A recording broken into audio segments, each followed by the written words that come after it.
I'm a lot better at it because now I can read music, which really does open up. It's kind of like I can't imagine what my life was before I learned how to read music. I think because I know how to read music, if I picked up the flute again, as long as I figured out what each note was on the flute, I would be A-okay because I could already read the sheet music still. My instrument that I played fluent in was the piano.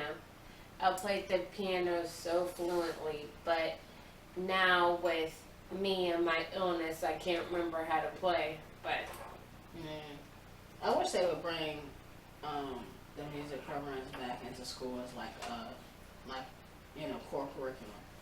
I don't. Because I grew up when that was like, you had math, you had science, and then you had a music class. But it may have been a lot of people weren't actually doing, like, there may be music in the schools, but the music, people may have stopped signing up for them sometimes because you're not adapting to a lot of the teachers weren't adapting to their environments. Like, I was also in chorus class. I was in Moto.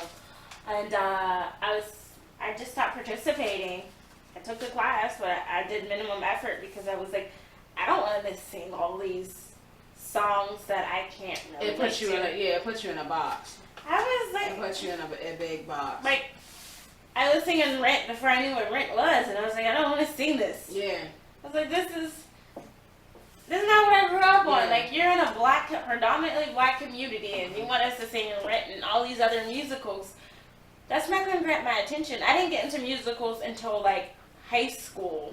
After high school. Like, I love musicals now, but then I was like, I'm a young black kid. I feel like you at least have to do something to grab kids' attention. Like, you can't expect for them to have music appreciation if you can't make it relatable. Like, if Hamilton was around when I was in if you can mix, you're trying to teach somebody about the classics, you have to also teach them about current music and show them the contrast. Like, look, y'all like Biggie and Tupac, right? Did you know that half of their instrumentals and stuff came from this person? And tied together, that'll make them start thinking a little more outside the box, but be more with you.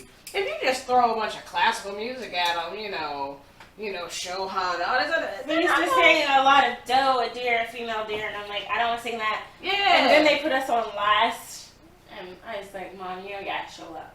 But I am going to show up because I need an A in this class, because I'm an overachiever, but I don't want to be in this class anymore. I'm like, you're not relatable to me. I grew up on rap and hip hop. My dad was a rap and hip hop DJ.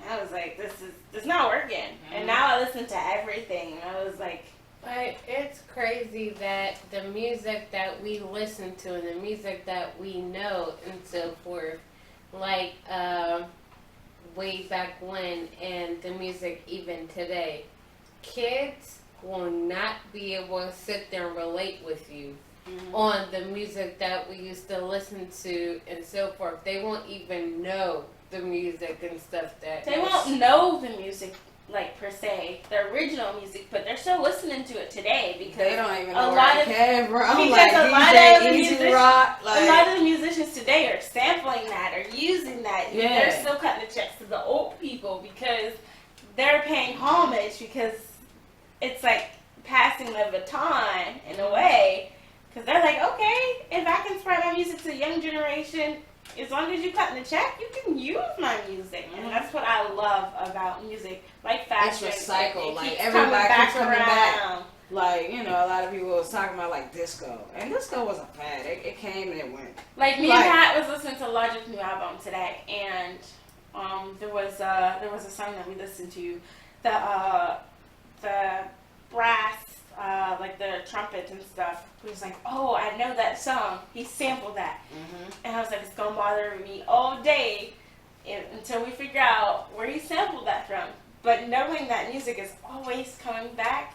Yeah, it's like people are constantly, like, bringing, if it's not just, like, a little tidbit of a song, it's like they'll bring the beat back and sit there and redo it into another song, but you still remember the beat. You know who's really good at that, and I hate to give him credit. I mean, I don't really like you, but I will give you credit where it's due. Chris Brown. It hurt saying it. It really did. It was like my tongue wanted not to form it.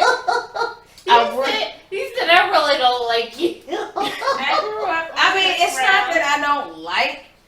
I bought his first. He's so You was an problematic. artist. He's so problematic. Like, he's a beautiful artist, but his personal life, I'd be like, why? Like, why did you let us know your personal life? Like, you should keep your personal All life. that, and when he started changing his look and all this other stuff, I was like, you not only sound like you're going crazy, but you're displaying it for everyone else. Drugs are very I bad. was like, please stop. Drugs are very bad.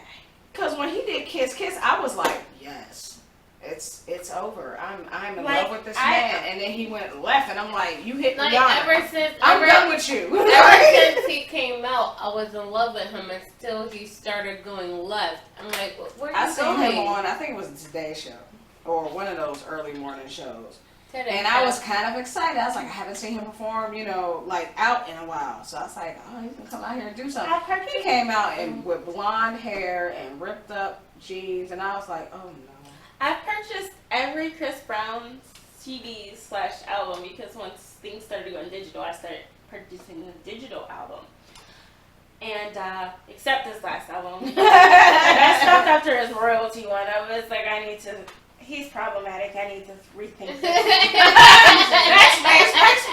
But I remember the last time he came to Pittsburgh. On the worst day he could have came to Pittsburgh because I was like, if I gotta choose between Chris Brown and Halloween, Chris Brown is losing. Sorry, Chris. I was like, I'm going out on Halloween, and Halloween happened to fall on a Saturday that year. I was like, I'm definitely going out with my girlfriends. I'm in college, and we're going to. You're like, I'm sorry, Chris. I have to cheat on you Halloween. But yeah, he's problematic. He needs, I don't want to say fix his image, maybe fix his life. I don't know. Maybe he'll grow older. He's so You know into what? this You image know now. what? He's You know alright. what? Like, He needs Yolanda. no, No, Yolanda because can't fix that. No. I think he was trying to like cross genres and he just went too far. I'm not even sure that like, Ilanya or whatever her name is could, well, I don't think that's gonna work out. If she couldn't fix R. Kelly, which I think that was infixable. no, but honestly, my problem with her is she whole like, Monopolizes like the whole thing. Like she don't give people a chance to talk. she's not even, I don't want to say who she says she is because she created a new image and made her own brand because she whole like changed her name, changed her narrative, and she's more of marketing. Yeah. She's more of She's not the same person that I used to watch back years ago. even before the person that you used to watch, like that's not her real name. She changed her name, changed her life, and when I think about that, I was like, she probably knows a lot about branding. And when you change your name, you're starting a new brand. And I was like, I don't know about this. And like, I don't want to say it's disingenuous, but like, before Is she doing this stuff for show, or is she really trying to help? like people? before you fix other people's lives, you probably need to make some kind of right with, hey, I'm not perfect. This is who I was.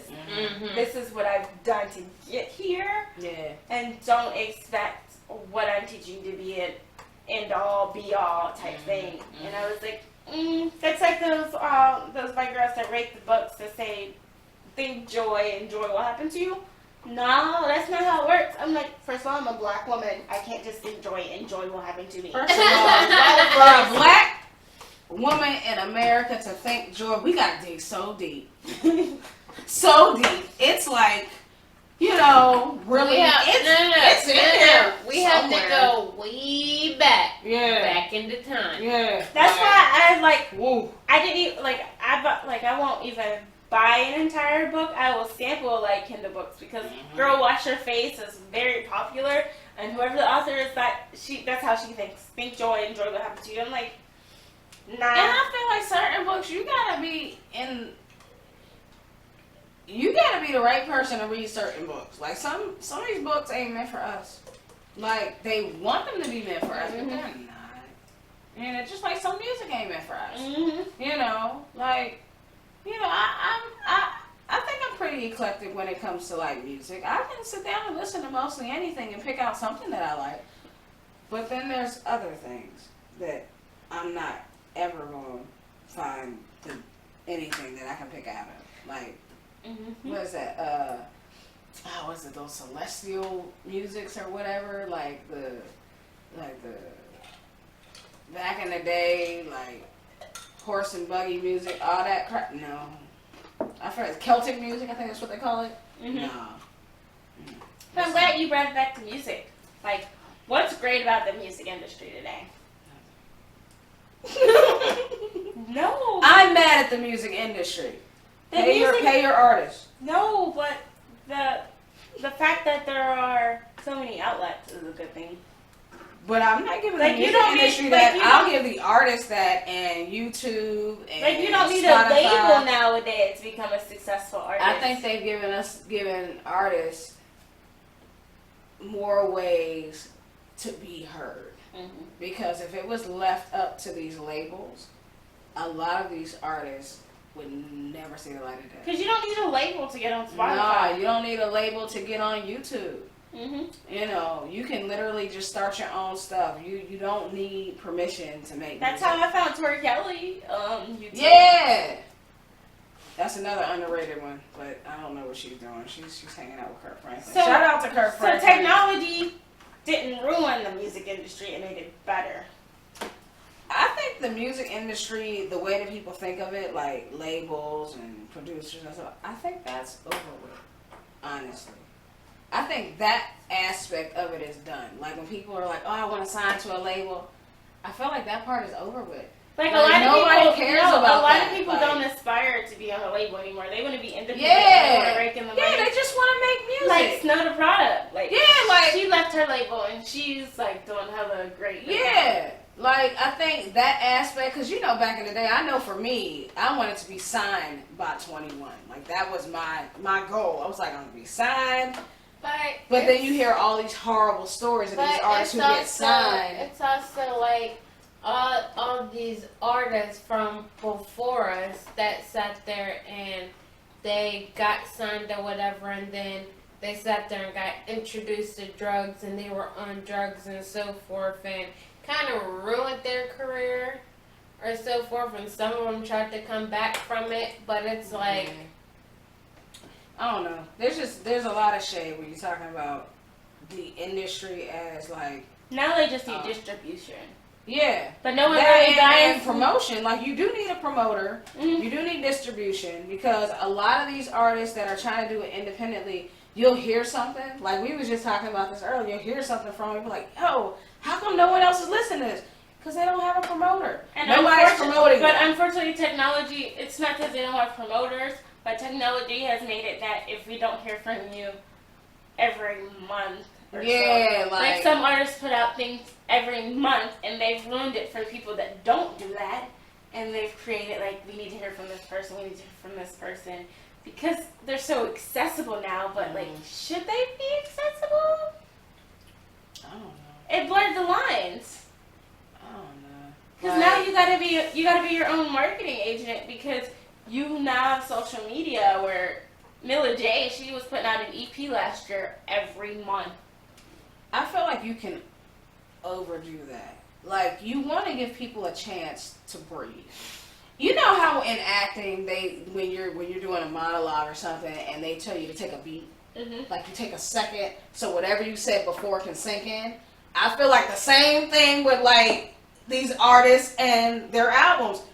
Give people a second, you know, to let what you did before marinate and them to appreciate what you put out. If you just pumping out stuff, it's like, all right, you coming up with something else. But if you, at the same time, if you stay silent, people are going to forget about you. Yeah. Yeah. And also, I think a problem is that a lot of these artists sound just alike. It's not a bad thing, you know. If you can sing, you can sing. You can't help that you may sound like this artist or you may sound like this artist.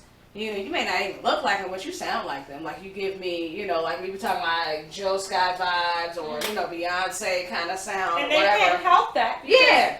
You will always sound like someone else because music has been around for so long. And one of my professors made a good point. And well, he asked the question. He said, someone asked him, do you ever think that we will have at some point created all the music that could ever be created?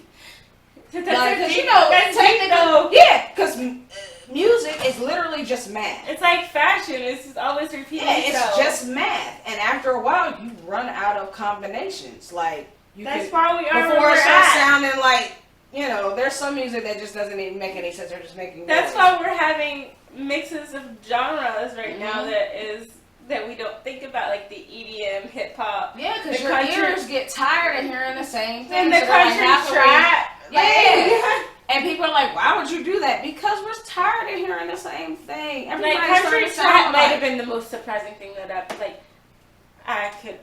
I listened to country music and I was like, country trap music? Yeah. I know, like, if anybody should have a trap, it should be them country folk. I mean, they are in the sticks. They got some stories. What were you saying? Oh, but it's like,